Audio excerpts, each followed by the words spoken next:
Caro Dr. Rui Pacheco, a palavra é toda sua.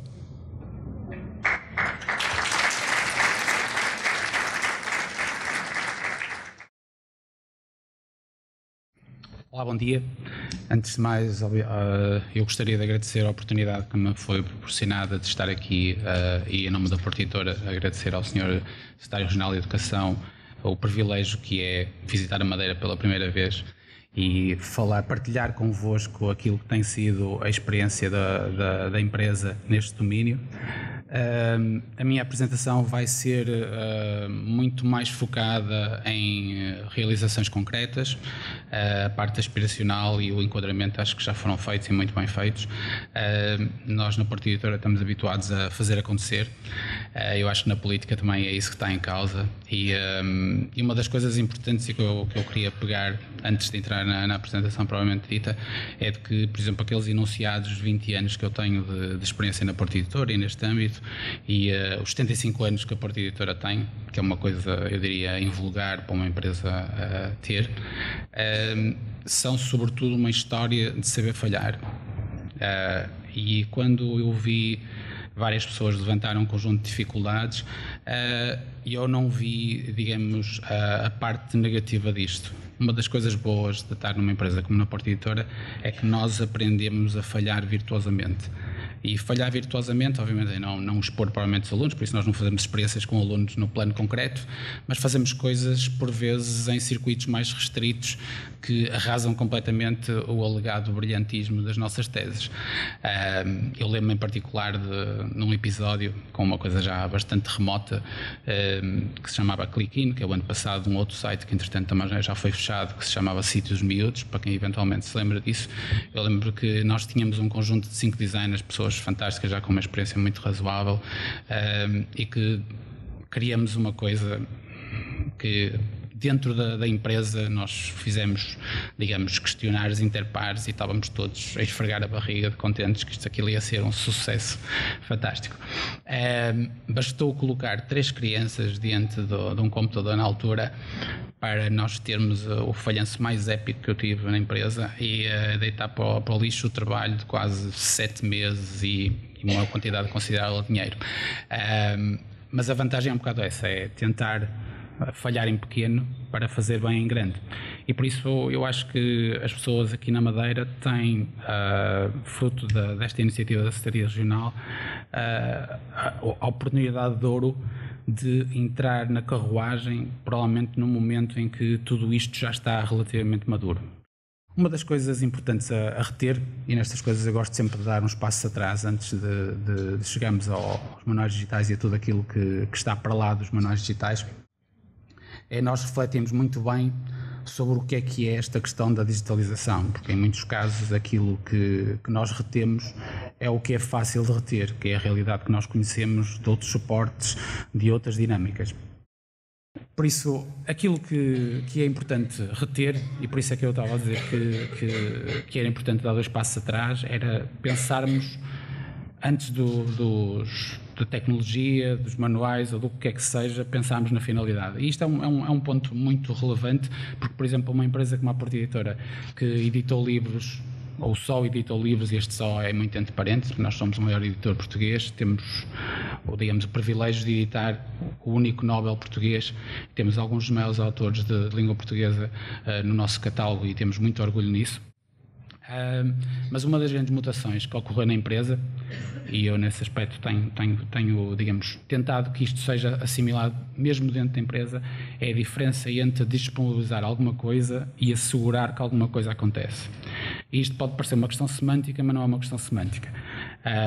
Sobretudo em educação, e os problemas e as dificuldades que foram sendo aqui levantadas vão ao encontro disso. Nós temos que não perder de vista em todo este processo que o que está em causa é o resultado prático das aprendizagens dos alunos. Não é o processo, não são as máquinas, não são as empresas, por isso nós temos de ter a capacidade de sair de nós e a dada altura, em cada momento do processo, temos a humildade de rever se estamos ou não estamos a trabalhar para um fim maior. E o fim maior, obviamente, e eu partilho do mesmo privilégio do Nuno, privilégio fardo de ter 4 filhos. No meu caso, assim, com um intervalo de 10 anos, eu tenho filhos de 10 em 10 anos, por isso tenho um com 4 meses e tenho 2 com 21, que são gêmeos. É uma aventura, acreditem. E por isso também os meus filhos quase que já dão para fazer testes em casa, porque aquilo já são gerações diferentes de gente a aprender. O pequenino, para já só aprendeu a babar-se, por isso ainda não vamos muito longe.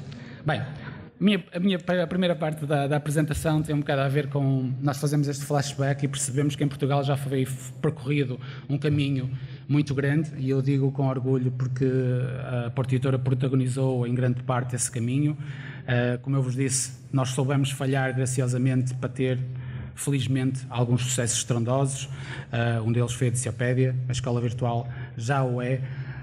Mas pelo meio também houve muitas patas na poça, como se costuma dizer em português corrente. E este é um bocado o quadro que nos permite perceber que em 2005, quando ainda nem sequer se falava em plano tecnológico de educação, nós tivemos a audácia de lançar o primeiro serviço educativo curricular para o ensino subuniversitário.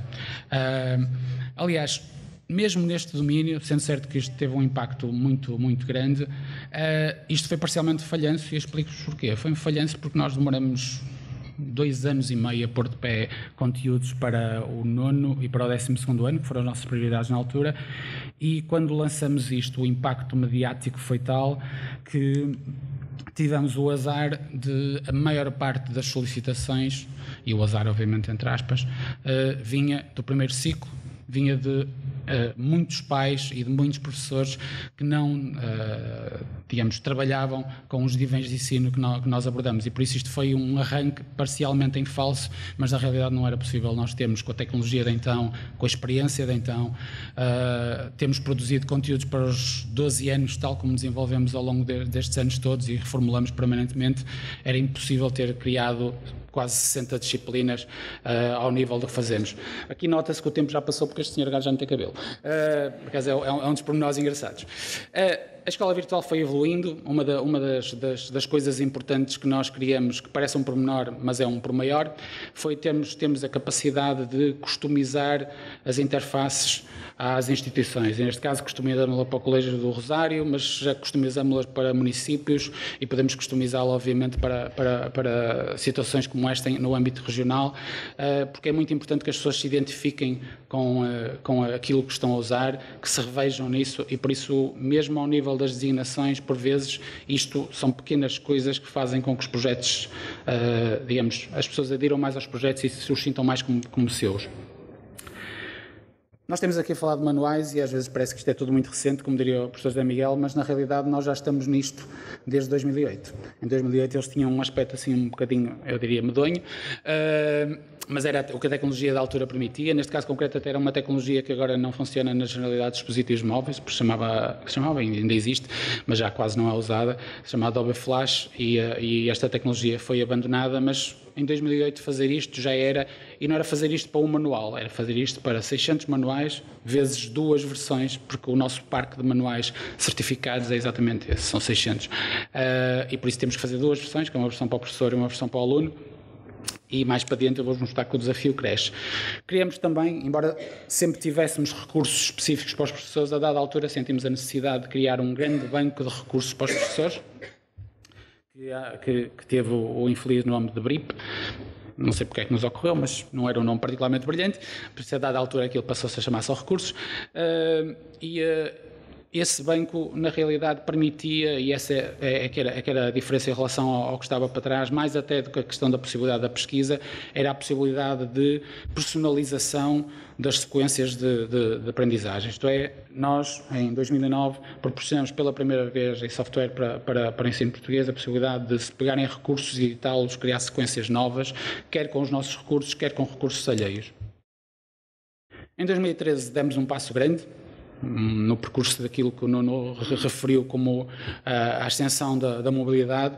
Nós criamos manuais para tablets, e isto pode parecer um pequeno passo, mas não é um pequeno passo, porque deixamos de trabalhar só para ambientes Windows, passamos a trabalhar para ambientes Android, que têm múltiplas variantes de acordo com os fabricantes. passamos a trabalhar para a iOS e com a Apple, que é uma entidade relativamente difícil de fazer perceber as nossas necessidades específicas em Portugal, e trabalhamos também para o Windows, como já vínhamos a fazer, até porque o parque instalado de máquinas nas escolas, em grande parte, é ainda o Windows. Em 2016 fizemos uma coisa que foi verdadeiramente um breakthrough. Foi um breakthrough tão grande que, a dada altura, tivemos uma empresa finlandesa, a empresa líder da Finlândia, no encontro internacional que existe de editores e para o qual eu vou para a semana, a pegar na nossa ideia e a criar uma aplicação igual, com a mesma tecnologia para os alunos finlandeses, o que significa que, por vezes, pensa-se na Finlândia como uma liderança. Neste caso concreto foi uma empresa portuguesa que abriu o caminho para que os finlandeses usassem este tipo de abordagem, que é uma abordagem que parece razoavelmente simples, mas é muito complexa, e eu explico porque é que é complexa. Este tipo de solução estava pensada para um ambiente híbrido, isto é, de utilização de manuais em papel com telemóveis. A aplicação era gratuita, aquilo que os alunos tinham que fazer, fundamentalmente, era apontar para a capa. Nenhum manual impresso tinha nenhuma marca gráfica que, de alguma maneira, poluísse a leitura, e por isso era reconhecimento das páginas, e isto feito, mais uma vez, para 600 e muitos manuais, vezes 2 versões, é razoavelmente complexo.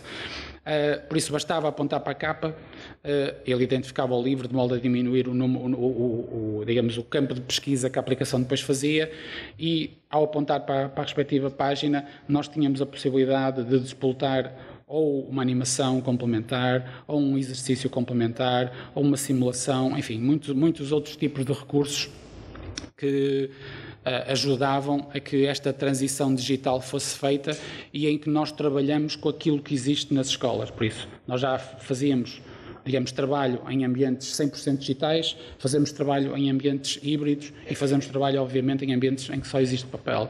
Eu acho que a questão, muitas vezes, não passa por abordar as dificuldades, passa por olhar as coisas como o copo meio cheio e tirar partido dos recursos que temos. O manual híbrido é um daqueles falhanços virtuosos, e eu vou explicar já a seguir porquê. Mas a grande realização que nós tivemos nos últimos tempos foi em 2006 o facto de termos conseguido criar uma solução que envolve já a utilização de Big Data, que é um chavão, mas que eu posso explicar-vos um bocadinho adiante em que é que consiste no nosso caso particular, de Big Data e de Adaptive Learning. Nós estivemos em 2013 a trabalhar com uma empresa que foi recentemente adquirida pela Wiley, que se chama Newton, que era a empresa líder no campo do ensino adaptativo. A experiência com eles foi problemática, porque eles tinham uma abordagem muito particular destas questões e nós precisávamos de maior flexibilidade, por isso envolvemos-nos num projeto com a Universidade do Minho, com a área de inteligência artificial da Universidade do Porto, e criamos de raiz uma solução que parcialmente já está disponível, mas que ao longo dos próximos anos, à medida que nós formos capazes de desenvolver recursos cada vez mais granulares, será uma solução que tirará partido da questão da personalização. A última parte desta micro-história da nossa abordagem tecnológica em relação à educação chama-se Smart Book. O Smart Book, paradoxalmente, é um passo atrás em relação ao manual híbrido, e eu explico-vos porquê. Uma das coisas que o manual híbrido tem, mais uma vez aquela história das ideias brilhantes que por vezes não funciona, é que a aplicação que lê os livros depende muito da qualidade do telemóvel, ou em particular da qualidade da máquina fotográfica do telemóvel, e depende muito das condições de luminosidade. E nós começamos a ter muitos alunos frustrados por não conseguirem fazer reconhecimentos. Então aquilo que nós decidimos foi, nós vamos dar um passo atrás, e mesmo que esta ideia já tenha sido glosada para a Alemanha e em particular para a Finlândia, nós vamos ter a humildade de recuar e de fazer coisas porventura com menos impacto tecnológico, mas que funcionam efetivamente. E por isso nós recorremos à tecnologia de reconhecimento da voz da Google e recorremos a uma coisa muito simples, que é uma lista. Por isso, a nova aplicação para trabalho híbrido, isto é, para trabalho com manuais impressos e dispositivos móveis, funciona com base numa lista de recursos a partir do momento em que está identificado o livro, e funciona também por pesquisa de voz. E a voz, nesse caso, funciona dramaticamente melhor do que o reconhecimento das páginas. Isto permite perceber como, por vezes, um sucesso tecnológico não é forçosamente um ganho educacional, e nós estamos a perceber que frustrávamos muitos alunos, e por isso resolvemos dar um passo atrás e investir noutro tipo de tecnologia, que neste caso é o reconhecimento de voz. Isso faz-nos chegar aqui e faz-nos chegar também a uma coisa que é simultaneamente um privilégio e é um fardo, que é o facto de nós termos 75 anos e temos uma presença enorme no campo da edição, faz com que em muitos momentos nós somos percepcionados apenas como editor. E digo isto apenas sem nenhum tipo de menosprezo, até porque eu sou da área da literatura de origem, isso diz muito. Mas o que nós fazemos nesta altura está muito para lá de editar livros. Só para vos dar uma ideia, a Partidora nesta altura é um grupo de empresas que tem 1.400 pessoas. Muito provavelmente cerca de 400 trabalham única e exclusivamente em soluções digitais. Sejam as 70 pessoas que trabalham comigo, sejam as 50 e já não sei quantas que trabalham na UC, sejam os meus colegas da área de desenvolvimento de software que partilham o seu esforço entre nós, entre a UC e entre alguns desenvolvimentos internos que são mais de uma centena. Por isso nós temos muita gente que já só trabalha em ambientes digitais, já só trabalha para construir soluções digitais, a despeito de nós continuarmos a acreditar que o livro tem um percurso, que o livro tem um futuro, mas esse futuro, tal como aconteceu ao longo da história com os meios audiovisuais, a rádio não matou os jornais, a televisão não matou a rádio, a internet não matou a televisão. Agora, o que temos é uma realidade muito mais complexa, muito mais diversa, e nós temos que saber tirar partido da tecnologia em cada um dos contextos. A este propósito, por acaso, ocorre-me referir uma frase curiosa que o meu irmão, já agora eu tenho a vaidade de ser irmão do professor José Pacheco, que é o artífice do projeto da Ponte. E eu diria que eu vou precisar de mais de 150 anos para fazer metade das coisas que ele foi capaz de fazer. E uma das coisas que ele dizia era: Rui, tu tens de ter muito cuidado, porque na forma como vocês desenvolvem as coisas, vocês não podem criar arquipelos de solidões. E isto era daquele tipo de frases que só ele consegue dizer naturalmente, sem preparação prévia. E ele tinha razão, tem muito a ver com aquela preocupação que nós temos e que eu às vezes vejo os meus filhos, que é eles conseguem estar com os amigos sentados no sofá a falar pelo chat uns com os outros quando estão lado a lado. E uma coisa é aquilo que nós não conseguimos controlar, outra coisa é aquilo que conseguimos controlar. Por isso, as salas de aula são um espaço para pôr em comum. Por isso, o que nós temos que fazer é pôr em comum. Aquele exemplo da Coreia, dos miúdos coreanos a partilhar com o Alentejo, é uma das coisas mais bonitas que é possível ver neste âmbito, e é razoavelmente simples, como disse o Nuno. Aquilo exige uma ferramenta gratuita e exige acesso à internet. Por isso, e aquilo acrescenta muito mais mundo àqueles miúdos, tanto de um lado como do outro, do que cada um deles fechado no seu mundinho e com a sua tecnologia, mesmo que eles tivessem um telemóvel de topo de gama. Por isso é este tipo de reflexões que nós temos que fazer cada vez que recorremos à tecnologia, e não perdemos a noção de qual é o ultimate goal da nossa função enquanto educadores. O que é que nós já fizemos neste âmbito, só para dar alguns exemplos? Nós estamos em Gaia desde praticamente o início da escola virtual, porque a escola virtual começou como um serviço de autoaprendizagem e migrou rapidamente para uma plataforma global, e Gaia foi o primeiro município a abraçar esse desafio. Em Gaia, só recentemente é que eles começaram a introduzir tablets aqui no meio, mas já usam a escola virtual há muito tempo, e Gaia para nós tem sido uma aprendizagem permanente, porque sendo um dos maiores concelhos do país, no continente, é também um concelho muito diferente, tem ambientes totalmente rurais e tem ambientes fortemente citadinos, e em que os miúdos são muito diferentes, as escolas são muito diferentes, e em que nós tivemos de aprender a trabalhar em situações muito, muito diversas mesmo. Isso foi uma aprendizagem muito grande. Tivemos também aprendizagens como, por exemplo, em Águeda, onde nós batemos todos os níveis de utilização que tínhamos, mas em que, por exemplo, a questão dos dispositivos falhou. E nesse aspecto é muito, muito importante aquilo que já foi dito aqui, que é preciso, obviamente que as políticas públicas obedecem prioridades, mas é preciso ter muito, muito cuidado com a forma como se escolhe os dispositivos. Porque, por vezes, isso pode ser a diferença entre ser bem-sucedido o projeto ou não ser bem-sucedido o projeto. Os exemplos de parceria já foram aqui falados, podia mostrar-vos este vídeo, mas ia ser redundante em relação àquilo que o Nuno já mostrou e aquilo que já foi feito em videoconferência. E por isso vou só fazer uma breve resenha do que é que oferecemos como soluções concretas nesta altura. Para lá dos ditos manuais em formato digital, que não são só manuais em formato digital, nesta altura o que nós fazemos é desenvolver recursos tão atomizados quanto possível e todos eles catalogados e indexados às orientações programáticas a um nível muito detalhado, porque essa é a única forma de usar o tal Big Data. Cada vez que um aluno ou cada vez que um professor usa um recurso online, nós recolhemos um conjunto de informações que são absolutamente decisivas para a melhoria dos nossos serviços e para a personalização daquilo que prestamos. Porventura as pessoas não saberão, mas todas as newsletters que nós enviamos, por exemplo, para os professores, têm em conta 3 eixos, que é o nível de utilização dos recursos daquela disciplina, o nível de utilização dos recursos do próprio e depois os recursos novos que nós estamos a propor e o histórico que temos dos anos anteriores. Isto faz com que, com esses dados, todas as newsletters que nós enviamos, e neste caso concreto nós temos uma base de dados de professores de cerca de 100 mil, todas as newsletters são diferentes, por isso não há uma newsletter igual à outra. Cada professor em Portugal, de cada uma das disciplinas, recebe uma newsletter personalizada. E isto já acontece há 3 anos.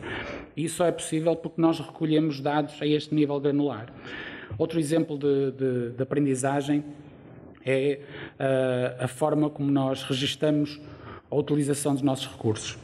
Porventura, as pessoas não terão essa noção, mas, por exemplo, quando um dado aluno ou quando um dado vídeo é visto muitas vezes, eu lembro de discutir isto com meus colegas da área dos manuais, e eles diziam-me que aquele recurso é visto muitas vezes, por isso nós temos que fazer mais recursos como aqueles. Naquele caso era um vídeo. E aquilo que nós detectamos é que aquele recurso era visto muitas vezes e era abandonado sistematicamente aos 25 segundos. Eu já não lembro sobre o que é que era o vídeo, mas acho que era... E o facto de ser abandonado sobre os 25 segundos pode ter, e aqui não há Big Data que nos valha, é preciso tentativa em erro, é preciso correlacionar muitos dados, é preciso perceber se porventura a explicação daquilo que os alunos buscavam já estava nos primeiros 25 segundos, por isso o resto era irrelevante. Se porventura aos 25 segundos eles já estavam aborrecidos de morte e por isso já tinham saltado, ou se porventura tinham tido problemas de rede e no decurso do carregamento do vídeo ele tinha falhado nos 20 segundos, e este tipo de coisas tem que ser minuciosamente analisado, e quando se tem um número de interações que nós temos, e só para termos uma noção, nós presentemente temos entre 2 milhões e 2 milhões e meio de sessões por mês, e cada uma dessas sessões gera 200, 300 unidades de informação como estas. Quando é que se abandonou um vídeo, em que vídeo é que se clicou, de onde é que nós vínhamos quando chegamos ali, e isso ajuda-nos a fazer perceber muita coisa. Também ajuda as pessoas às vezes a assustarem-se com a questão do Big Data, mas tudo aquilo que nós fazemos está ao abrigo do Regulamento Geral de Proteção de Dados, por isso não há preocupação em relação a isso. Estas ferramentas de criação de testes seguem exatamente esse padrão. Cada uma das disciplinas que nós disponibilizamos tem um conjunto associado na ordem das 1000 atividades que permitem que os professores não só as usem tal qual e as atribuam aos alunos, ou diferentemente a grupos de alunos ou a um aluno em particular, como permitem que o professor possa editá-las, possa acrescentar novas. Por isso a flexibilidade é total, mas por outro lado tem um ponto de partida válido, correlacionado com o currículo, e um ponto de partida que nos permite, mais uma vez, personalizar e ajustar melhor os serviços que prestamos. É isso que permite, por exemplo, que nós tenhamos aquele gráfico ali de 75, mas o importante não é aquele 75, o importante é aquela parte, aquela bolinha verde que diz atingidos, é a parte dos que não estão atingidos e a parte dos pelos por dar. Ou seja, o que é que acontece aqui? Cada um dos nossos recursos e cada uma das nossas atividades de avaliação está indexado a um tópico do programa, tem a um nível bastante granular, e aquilo que nós conseguimos fazer é não só dizer acertaste ou não acertaste, mas é sobretudo dizer o que é que ele já domina, o que é que ele não domina, o que é que ele tem de investir. E isto é importante porque o aluno depois não precisa de andar a navegar, sobretudo em contextos de autoaprendizagem, não precisa de andar a navegar pelos recursos e a perder-se. O próprio sistema propõe-lhe o que é que ele deve estudar a seguir.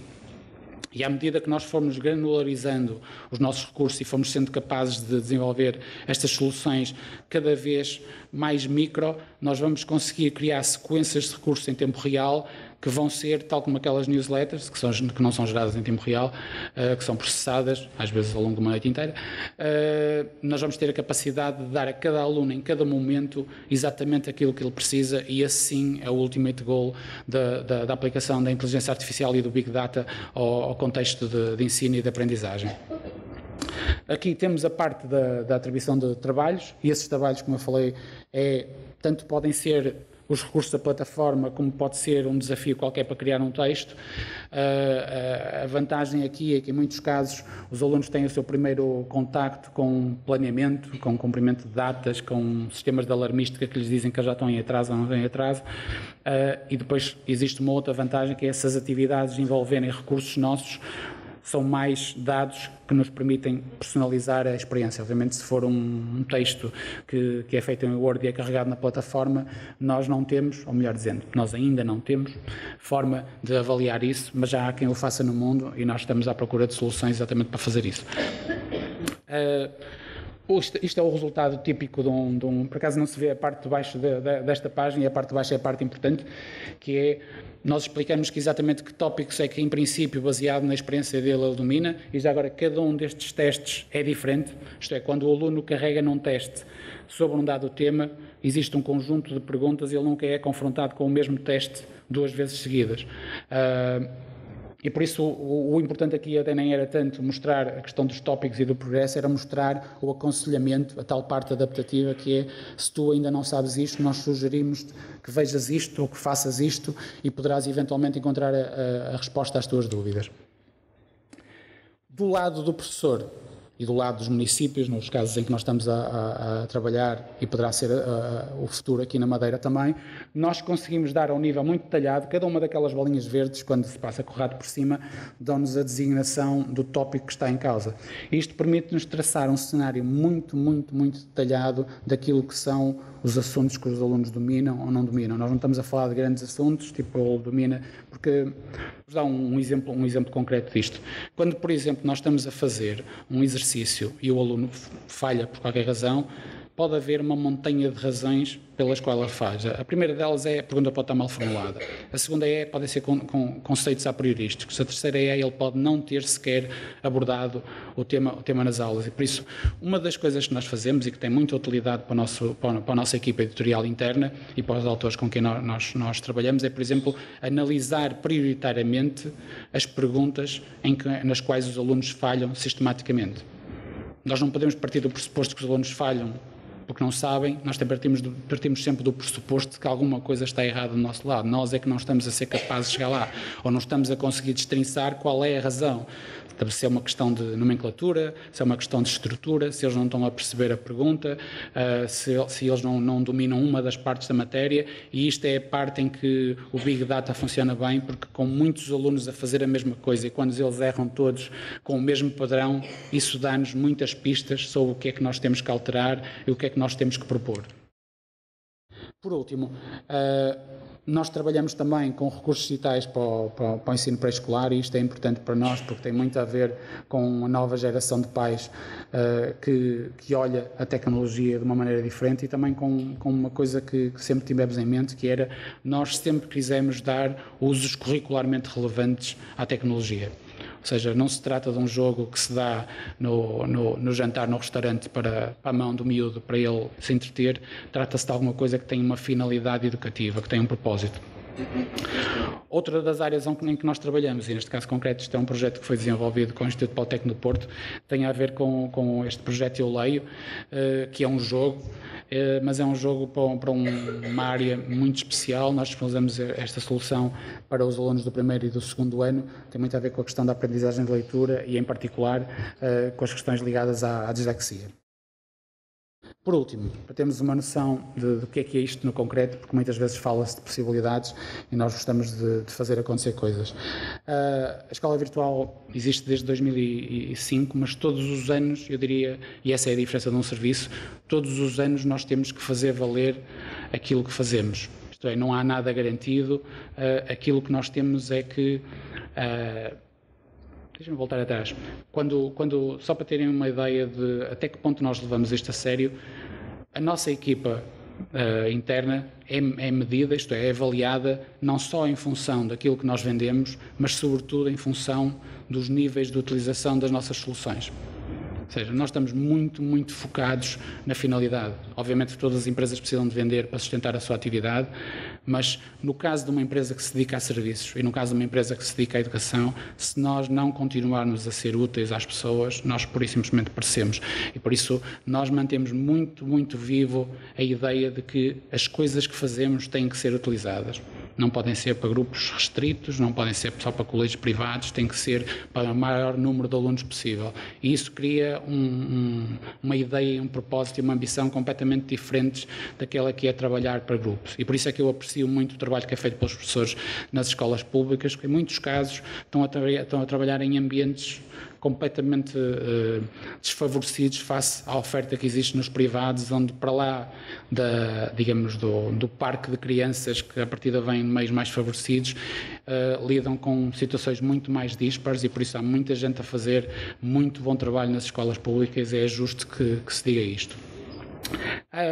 Eu acho que os números falam por si só, por isso eu não me vou alongar, a seguir vamos ter a oportunidade de falar mais, por isso se alguém tiver alguma dúvida sobre aquilo que fazemos, para nós o importante era mesmo fazer isto e mostrar isto e partilhar convosco, e eu estou grato pela oportunidade de estarmos aqui e estou acima de tudo na expectativa de ver o que é que nós fazemos. A nossa responsável pela área da formação, a Marisa Afonso, esteve cá a trabalhar com os professores da Madeira e uma das coisas que ela me disse foi: Rui, eu já há muito tempo que não tinha professores a não querer sair da formação. Em muitos contextos as pessoas, nomeadamente em algumas escolas do continente, estão tão desiludidas que começam a formação a pensar a que horas é que isto acaba. Naquele caso concreto, o que ela me disse sobre aquilo que aconteceu aqui foi que as pessoas queriam continuar, estavam genuinamente entusiasmadas e eu acho que é uma responsabilidade muito grande para nós e em particular para o Sr. Secretário, aproveitar este manancial de entusiasmo, aproveitar este ponto de partida, aproveitar esta apetência, aproveitar esta boa fé para construir algo sobre isso, mas isso tem que ser construído por todos, não é uma questão de tablets, não é uma questão de redes, é uma questão de vontades e de acreditar na finalidade última. Obrigado.